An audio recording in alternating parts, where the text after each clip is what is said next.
I'd like to welcome Dr. Richard Boles and Dr. Pejman Katiraei to this discussion.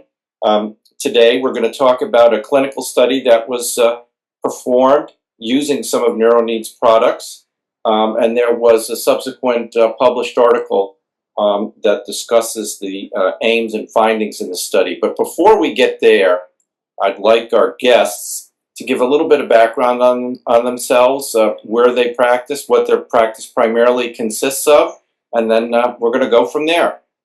So, Dr. Boles, Dr. Katiraei? We're both pediatricians in the Los Angeles area, but because of the epic traffic, it's an hour apart.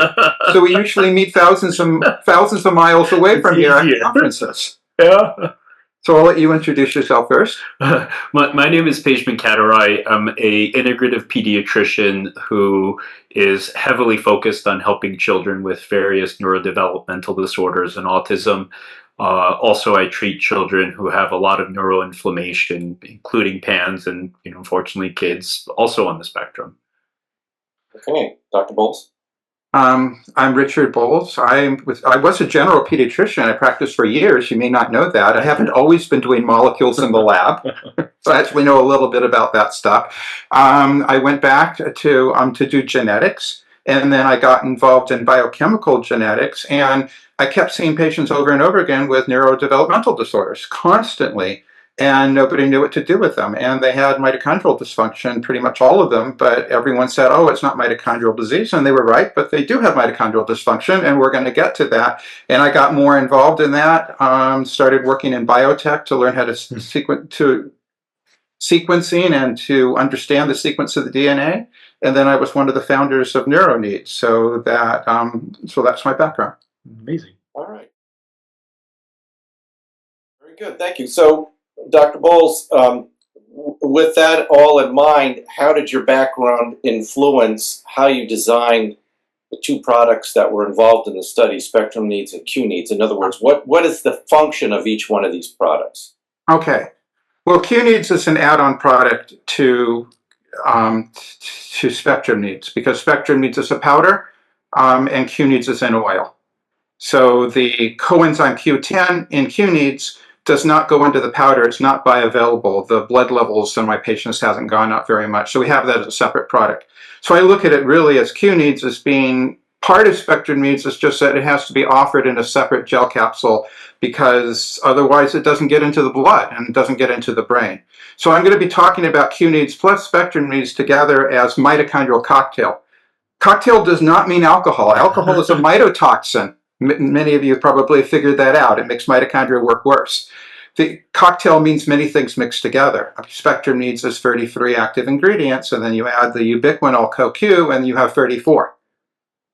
So the other part of your question is to some degree, I've designed it around what I've been doing for 30 years. Literally, I've been treating autism and other neurodevelopmental disorders, ADHD, etc., with mitochondrial cocktails for 30 years. I mean, we started off just with a few, like carnitine and CoQ and riboflavin, and then slowly increased the number until the point there were like 30 different things that patients were on. Why did I have patients go on 30 things, and why would mostly the mothers give 30 things to their kids? Because it actually works. But it's very difficult to do. It's expensive. And kids don't like taking 30 different things. So we built Spectrum Needs to pretty much put all of it together in one product, except for the Q doesn't go there. So I took not just what I had been using for 30 years, but I asked a very large number of people. You might have been involved at that stage, I'm not sure, but I asked a lot of people like Dr. Fry, Dr. Rosignol, Dr. Ellis, and many, many others I'm not mentioning. What works? What doesn't work? What is likely to cause trouble in some people, because it has to be safe in everybody? What would you consider in something that you would recommend, and what would you not want to be there? And then we spoke dosing and everything. So we got all this information from a very large number of people, and then we put it together into the product that we made. Okay. Would you like to add to that at all, Dr. Katiraei? Anything that you can think of? So, for me, part of why I became intrigued with Spectrum Needs, this is probably 10 plus years ago, is because I was also doing those compounded supplements, probably nowhere near the extent of sophistication of what you were doing. But, I was having supplements compounded, and they were insanely expensive, like $300 a month. They didn't taste great. And then, as I started looking at Spectrum Needs, it was a very obvious choice to change because for what's in it, first of all, it's a fantastic deal. Two, it works. And, there was a moment in time that I literally sat there and looked at what was in it and how it affected the different pathways. And it was like, holy Jesus, like this is literally like you've gone through and looked at every single part of the metabolic pathway from electron transport chain to fatty acid oxidation and literally have like covered every single part of those pathways. And in that moment, I'm like, wow, this is like genius level stuff. And I mean, that's why I was sold, on top of how well it's helped my patients. Yeah. We tried to make it the best thing possible. And you mentioned the taste. The taste was a major problem. We went for a lot of formulations before we found things that kids would like.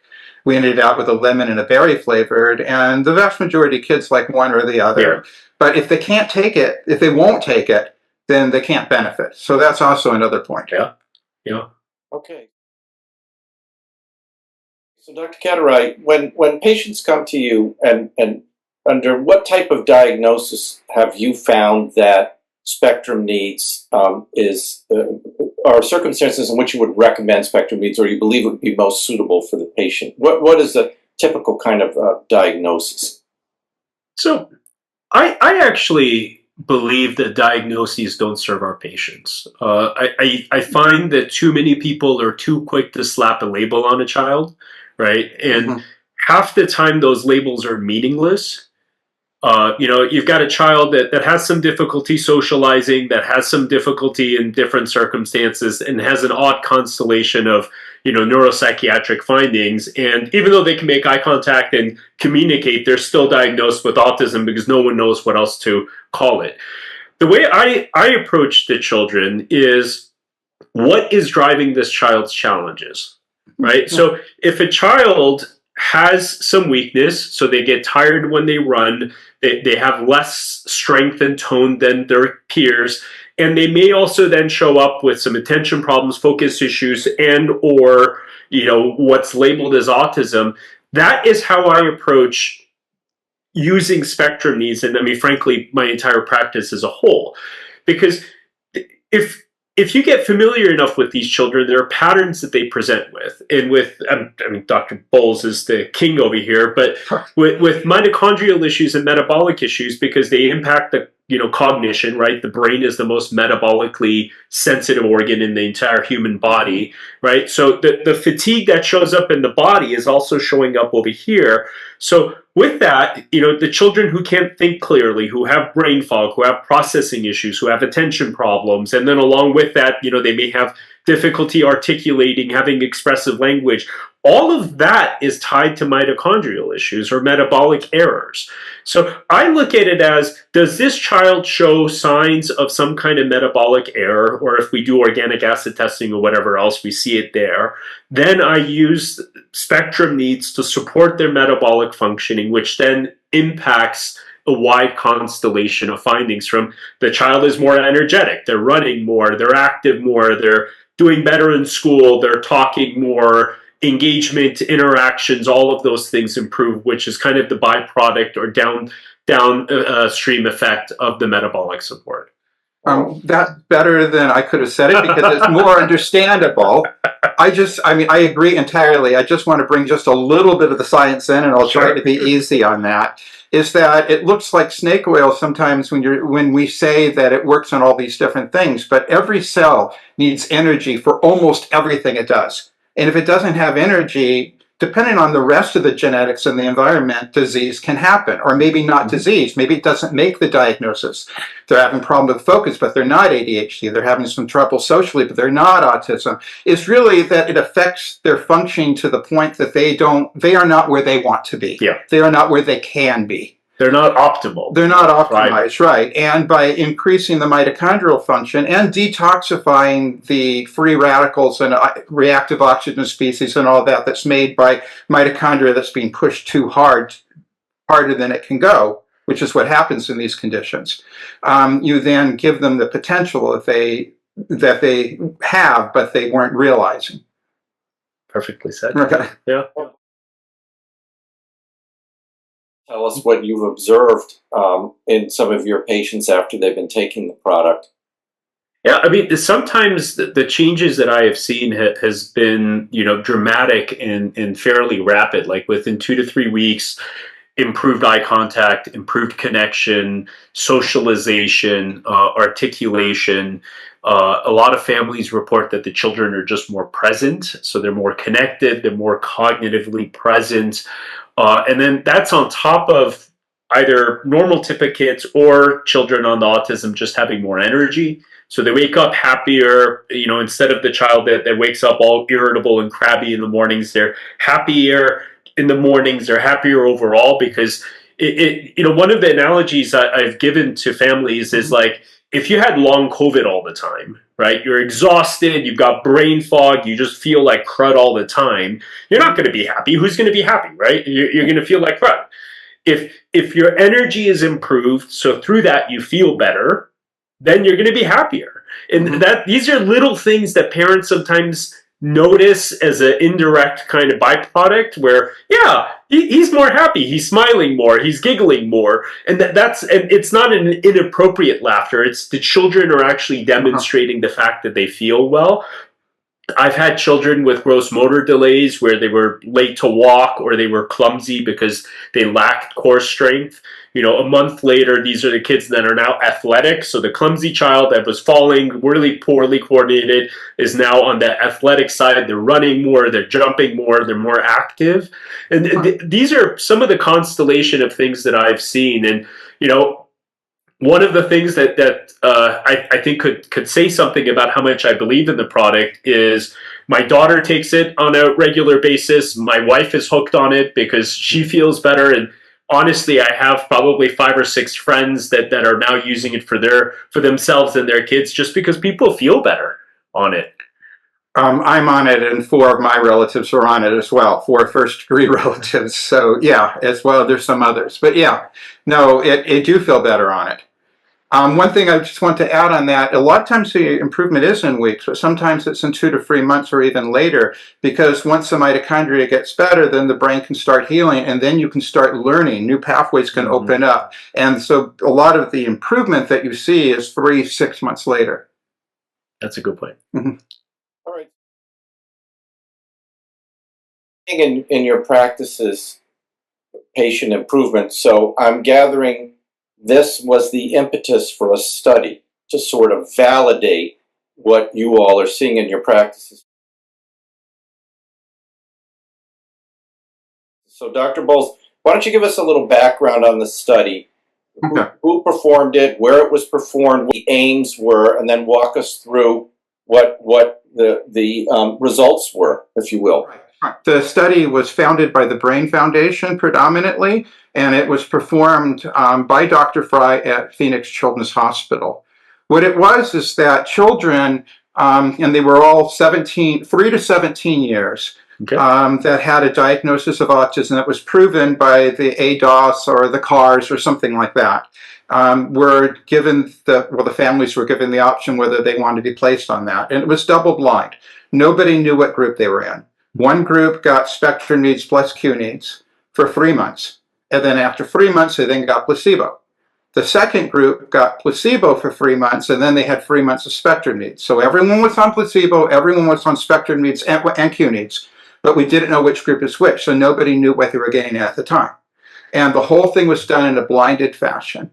So it was done the way that we want. And when I look at the literature, it's like, I want the study to be blinded. I don't want the doctors to know or the families to know.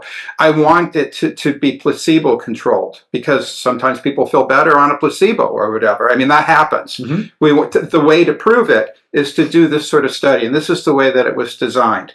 The results were just published a month ago. They were actually rather dramatic. It was only 16 patients in the study because Phoenix Children's Hospital stopped many studies early for political reasons or whatever. But in the 16 patients was enough to show dramatic changes. All 3 core areas of autism improved: socialization, behavior, and communication. Okay. And that's what you were saying. And that's what we saw. And I saw in my own patients, what Dr. Fry saw in his patients as well. We knew that, the families knew that, but to have a study that proves that really does help so that people, they don't have to believe us. Here's the data. Also, of course, these products, they do many different things. They improve many pathways, but the mitochondrial pathway is the main one they improved. Mitochondrial function by the seahorse, which is the gold standard, improved dramatically. And one of the things that was really important was that the respiratory capacity increased. It normalized. When we gave this. Over time, the respiratory capacity normalized. What that is the ability to make more ATP, more energy in a stressed environment. A stressed environment would be anything like an illness or anesthesia, toxins. I mean, failing a test. There's a lot of things that can happen, relationship problems, etc. That's when these kids often will have a deterioration, when they'll have a loss of milestones or degeneration, is usually, but not always, preceded by some stressor. And the stressor can be many different ones. And the respiratory capacity is what you need for the mitochondrial to protect the cell against the stressors, and that improved dramatically. It normalized. None of these happened on placebo. Actually, the kids got slightly worse on placebo, which may just mean that the disease was just progressing a little bit, but it really didn't make any difference. But they only got better on the treatment, whether they were in the first group or the second group. So I was very happy about that. Now, okay, 16 patients, 16 children, that says something. It's important. It validates what we're seeing, but that's not enough.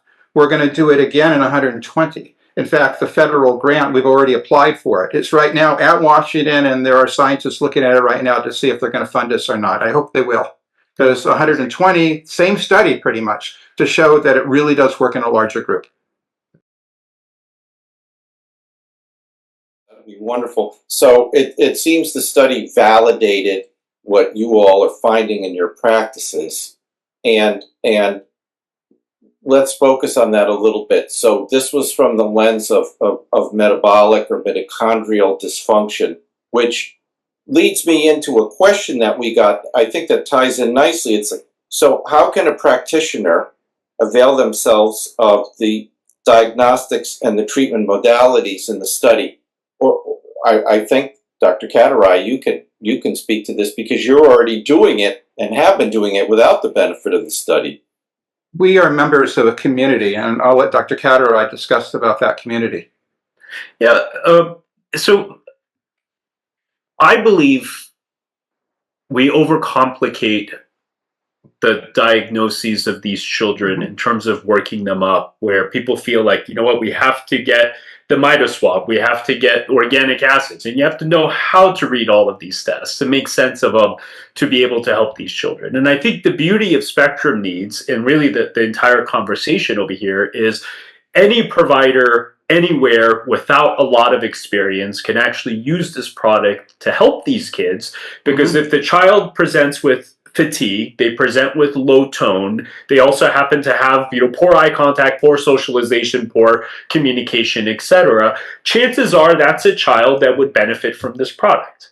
Would you agree? I agree. If we simplify it and distill it down to what are signs and symptoms of a metabolic error, which are some of these things, right? Low tone, the child is clumsy, they fall, they wake up tired, they get tired during the day, etc., etc., etc. If we distill it down to what are we treating and how do you see that in real life without fancy testing that not everyone is comfortable doing or able to do, right? I think that's the power and beauty of this conversation. You've got a very accessible product that's not inherently expensive for what it is. And you don't need fancy testing and complicated diagnoses to be able to utilize it. And I think one of the things Dr. Boles talked about is the safety profile for this supplement is rather great. There are some children who can't tolerate the methylation, right? So there are a small subset of kids that may get more hyper when they take it. But for other children, especially those that are groggy and tired and listless and just exhausted, those are generally the kids that do really well. Let's talk about tolerability a little Yeah, bit, yeah. because that's really important, and that's one of the reasons I like natural substances, because they have far greater tolerability, much less side effects than unnatural ones like medication, drugs. Is that the study also showed what we're seeing, and that there were no significant side effects. I've never seen a severe side effect. I've never seen an irreversible side effect. In other words, when you stop it, it goes away. Yeah. It's not like you have a problem afterwards. It's unlikely to, because these are all natural substances that are found in foods. Pretty much every food has every one of these in it. A few of them are only in plants, but pretty much every plant. Mhm. I mean, and you wouldn't expect side effects, and the study showed that it didn't see it, and we're not seeing it. You're right, about 20% or so do get a little bit hyperactive. If you start low at a very low dose, like let's say your 2 scoops is the amount for your weight, I say start at half a scoop. And you slowly go up and you take it with a meal, that's much less. I think it's more like 10% or so. But 10% or so, still the B vitamins are too high. There's another product we make called NeuroNeeds. It's almost exactly the same. It's in a capsule form. A lot of the teenagers and adults don't want to take the powder, they want a capsule. It's pretty much exactly the same, but it has less B vitamins in it. So for those 10% or so that get overstimulated, I do recommend the NeuroNeeds plus the QNeeds. The only other side effect I ever see is nausea. Any vitamin can cause nausea. Yeah. If you start low, go slow, take it with a meal, nausea almost never occurs. If you just take the full dose the first day without a meal, it might be nauseating. Yeah. The providers that would do this, because if your autism doctor, or if you don't have an autism doctor, is saying, oh, we can't treat autism is not treatable, or even worse, that autism is not only treatable, but those that do treat it are preying on vulnerable families. Because we have families that say that to us, that that's what they've been told. There's a whole group of us. It's not just the 2 here. Yeah. There's a group of us around the world, predominantly in the US, of functional providers, integrated providers, MAPS providers. I can go 5 different words that we do, and that we have conferences, and that we write papers, scientific papers, and we communicate together. We believe that autism is treatable, and we treat it. So we're going to talk about that a bit. Yeah.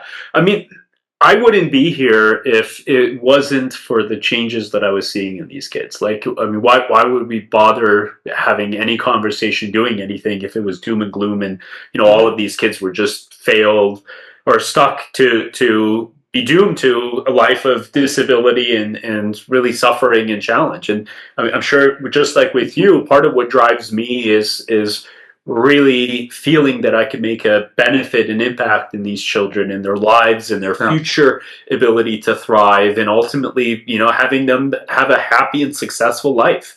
And I think that's what this conversation is about. And if you were to distill down what a spectrum needs, it is to help facilitate that.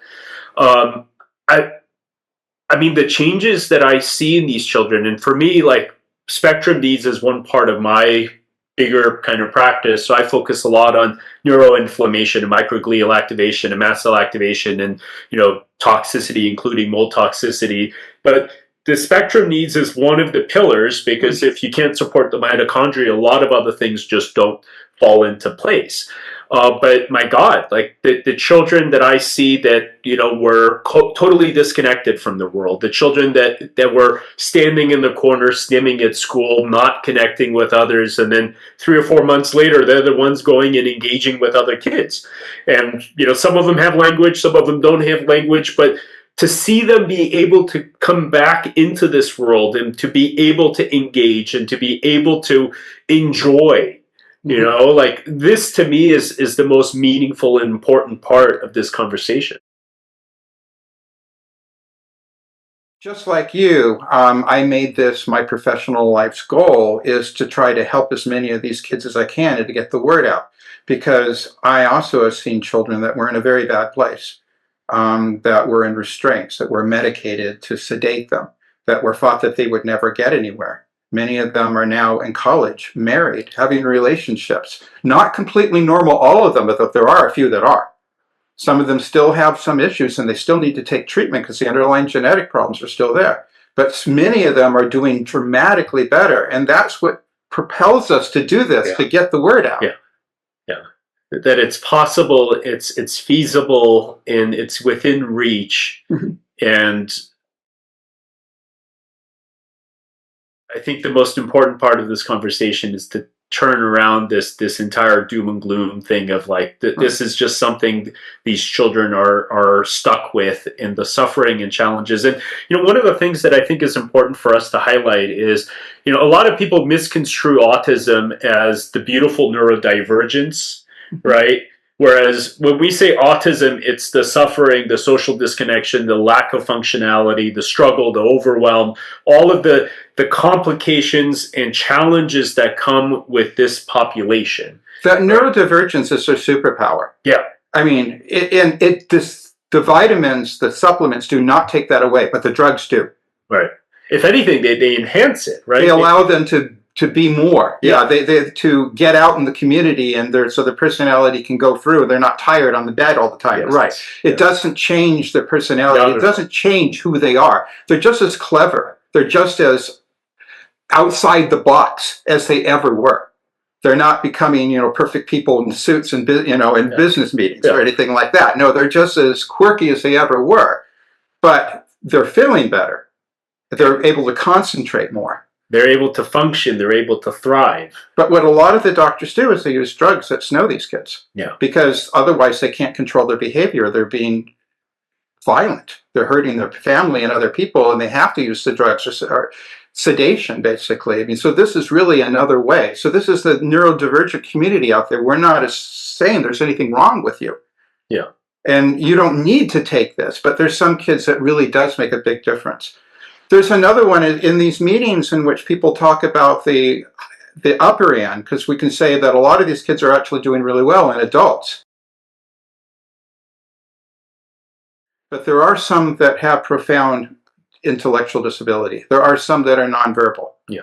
And those are not going to live normal lives. But I find that the spectrum needs and the Q needs, what they can do is they can often take away their pain and their fatigue and their nausea and maybe make them a little bit more aware and a little bit more present and a little bit more alert. Yeah. So it's not a cure to everybody.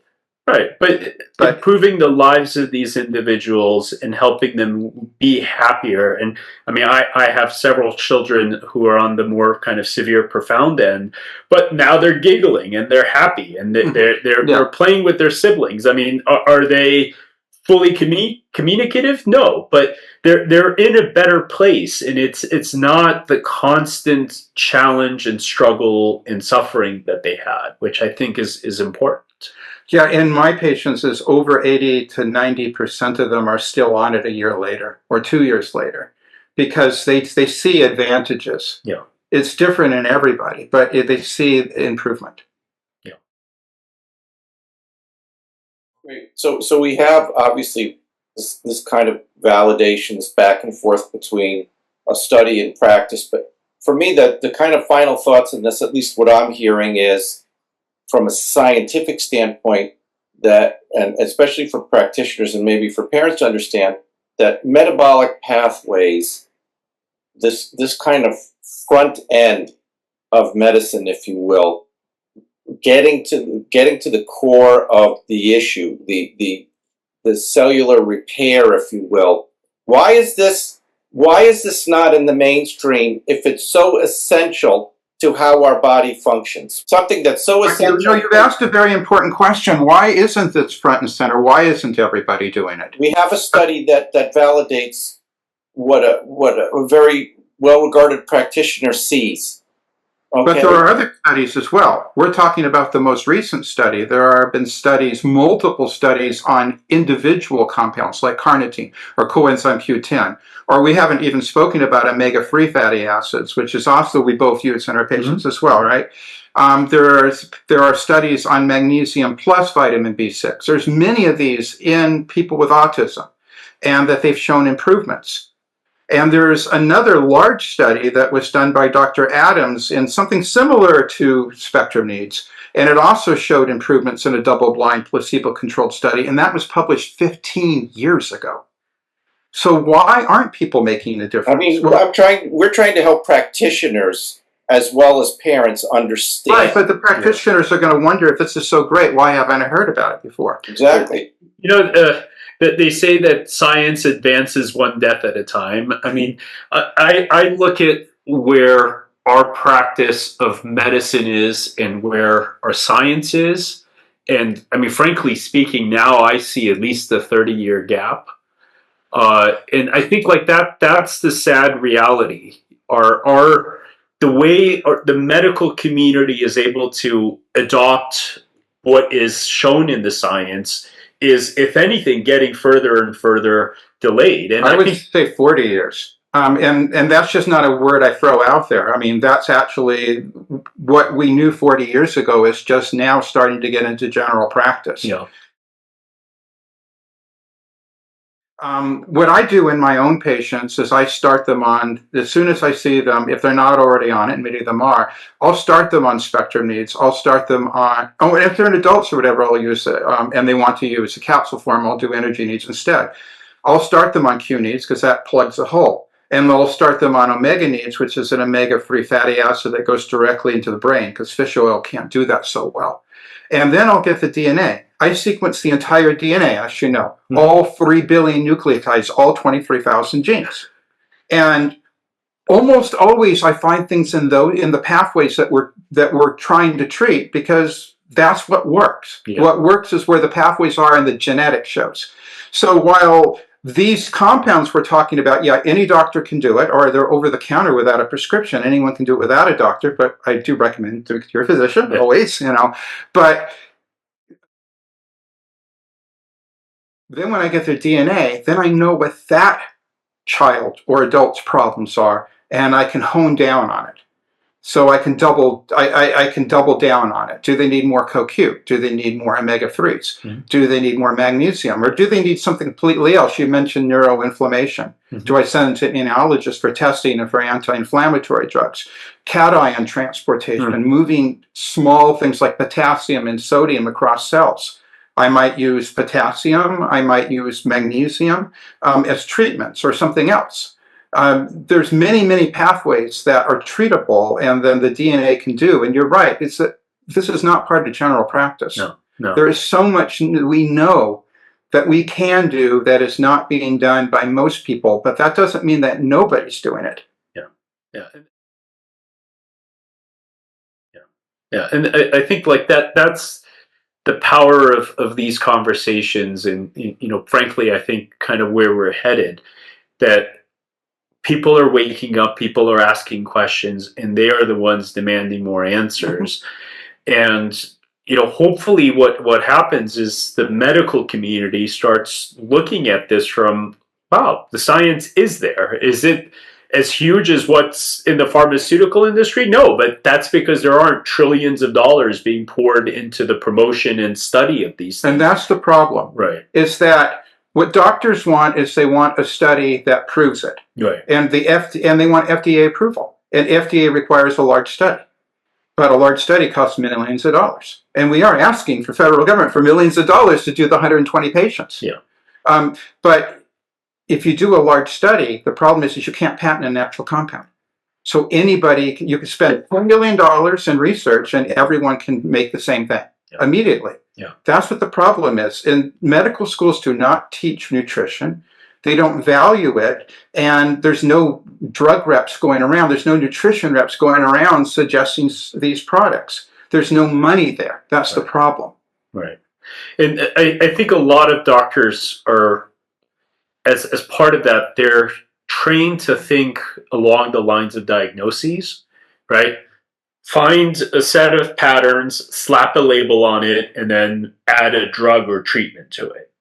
Rather than, you know, us stepping back and really using more of a systems biology approach, right? A more functional approach to say, what is, okay, autism or not, what is hindering this child's ability to thrive, right? And how do we bring in the tools to help address the core physiological imbalances? That's the difference between Eastern and Western medical philosophy. Yeah. The Western model is find the problem and fix the problem. If you have cancer, if you have a broken leg, if you have an appendicitis, that's what you want to be. Yeah. And that works. But the Eastern model is that there isn't a cause.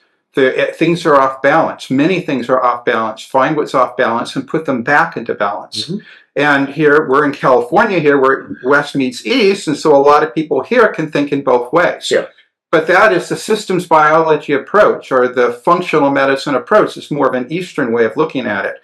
Look at the microbiome, look at the inflammation, look at ion transportation, look at mitochondrial function, look at neurotransmission. And there are other ones, but those are the big treatable ones. Yeah. Look at those. Methylation, there are many others, but look at these, figure out what's out of whack by doing actual real testing, have data, and then treat the patient, see what's better, and then repeat the test to show that there's an objective improvement. This is not voodoo medicine by any means. Yeah. It's evidence-based, it's science-based. It's just not what you're going to get by most doctors. Right. But I think if those doctors sat down and just look at their basic biochemistry, right? Mm-hmm. Look at the basic biochemistry. They don't know it. They barely learned it for the test. Right. But if they looked at, for instance, spectrum needs and just looked at the ingredients and said, well, what the hell is this thing doing, right? Oh, there's alpha lipoic acid. What does alpha lipoic acid do, right? And then they look at all the pathways that alpha lipoic acid influences, right? Or there's carnitine, all of these things. What does it do?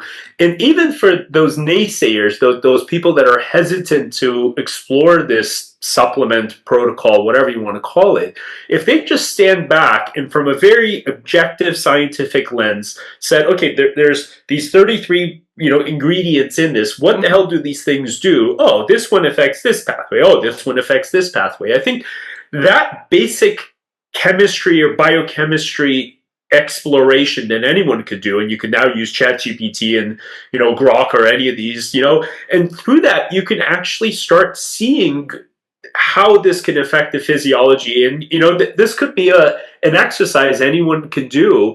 Obviously these studies are helpful and not everyone wants to do that, but I think now with the technology that's there, people can also look at this from a standpoint of like, what is this thing doing, and then get those answers and see how it can benefit the patients.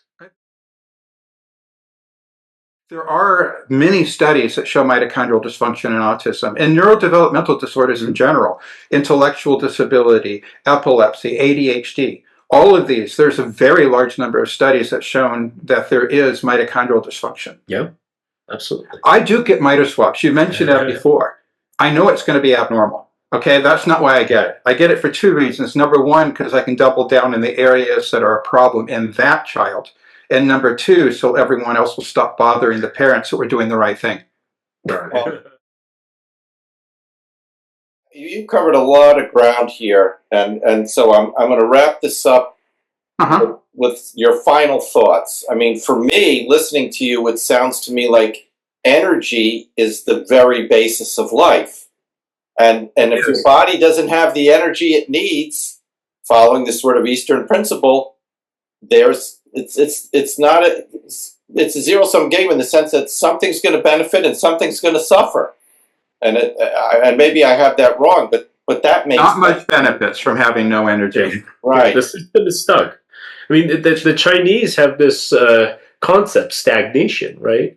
Where everything in the body is just stagnant. It's stuck. And if you look at it from they talk about dampness and so forth, but if you look at, if there's lack of energy, you have stagnation. Everything in the body is just stuck.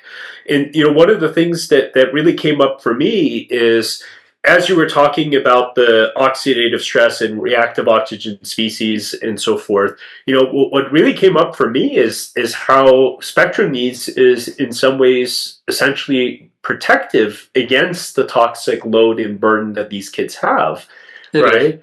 Because you've got the mitochondrial stress, you've got these reactive oxygen species that are coming from the toxicity that's causing the disruption in the mitochondria. And with, I think, a lot of the conversation that's happening right now around the role of environmental toxins inducing and creating this epidemic of autism, if you're to flip it around and say, okay, well, all of these exposures are happening and we do need to figure out what these things are and how they're impacting, these children and causing these increased rates.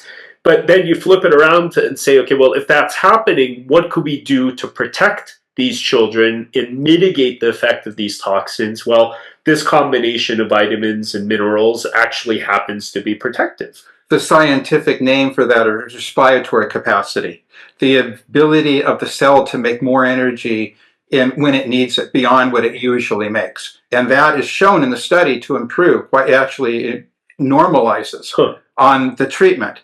But in my own experience, I've had a lot of kids that had deteriorations, degenerations, loss of milestones, sometimes they're temporary, and within days or weeks or months, you get the abilities back. Too often they're permanent and they never get back to baseline. Many of my patients have had many of those. And I'd say 2/3 of them have had at least one. I don't see them if they're on the treatment. I mean, I don't see them at all. Eventually my luck's going to run out, but it seems like it completely prevents them. Yeah, it can really help these children. And, I think as we get smarter about all of this and understand how these kinds of treatments can fit into the bigger picture, there's even more we can do to help. Mm-hmm. I'm going to wrap this up here unless you have any final thoughts you want to jump in on. I think it was a really interesting discussion philosophically and scientifically. And I want to thank you all very much. So before we sign off, thank you, Dr. Katiraei, thank you, Dr. Boles. But if you want to chime in for one last word, by all means. Otherwise, thank you again. I have one thing to say. I am part of the company. I did help design these with many others. I have a conflict of interest, but talk to others. Talk to people like Dr. Katiraei. And there are other brands as well. Talk to your physician. Talk to a nutritionist. These things really do work. And, look into them.